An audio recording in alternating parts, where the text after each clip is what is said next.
Assalamualaikum warahmatullahi wabarakatuh. Nama saya Pandi Saputra. Saya akan menyampaikan tentang hermeneutika.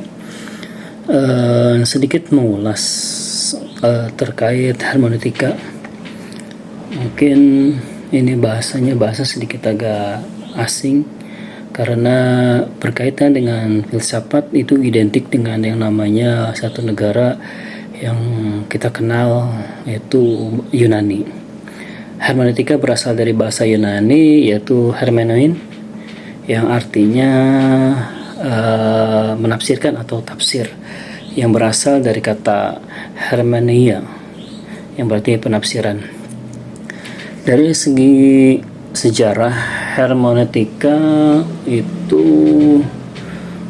muncul karena desakan rasionalis atau kaum rasionalis yang didukung oleh para filsuf Yunani. Faktor utamanya yaitu mereka meyakini bahwa Bible itu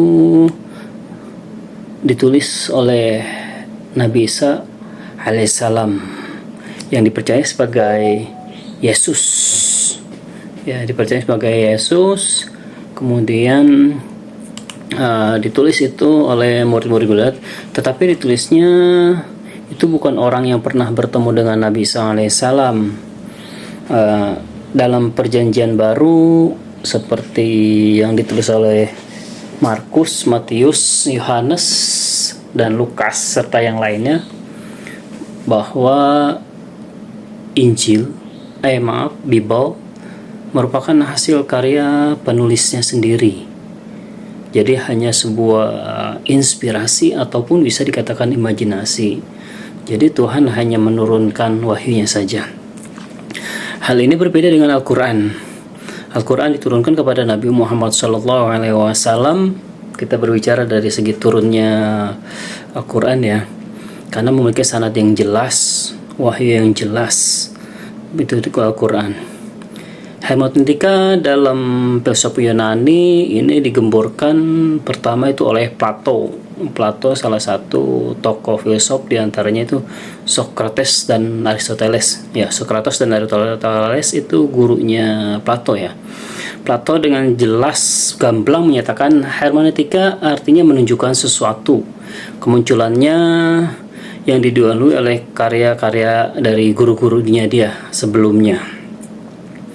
Adapun dalam pemikiran Islam mengindikasikan kuatnya pemikiran Aristoteles dan Plato itu disebut Aristotelian Muslim, khususnya Al-Farabi, Ibnu Rus, Ibnu Sina, dan yang lainnya mungkin.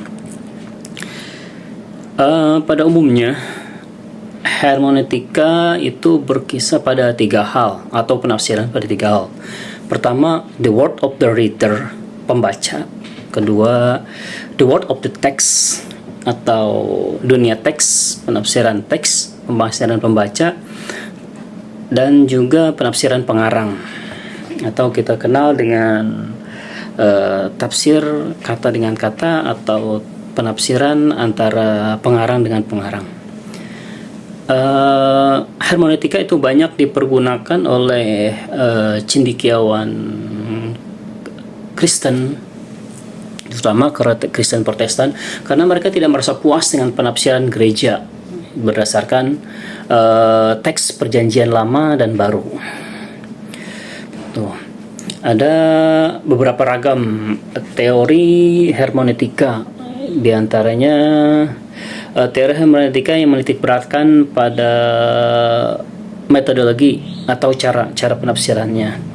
Kedua, filsafat hermeneutika yang fokus pada penelusuran status, karena filsafat itu berpikir secara mendalam tentang hermeneutika itu sendiri, yaitu status ontologisnya ya, atau dari upaya pemahamannya.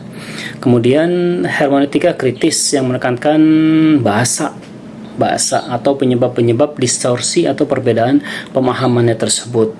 Jadi untuk kita sebagai umat Islam, hermeneutika itu dipergunakan untuk menafsirkan ayat-ayat Al-Quran, hadis, asar, ataupun sumber-sumber hukum Islam lainnya. Karena dari kata, dari pengarang, dan lain sebagainya.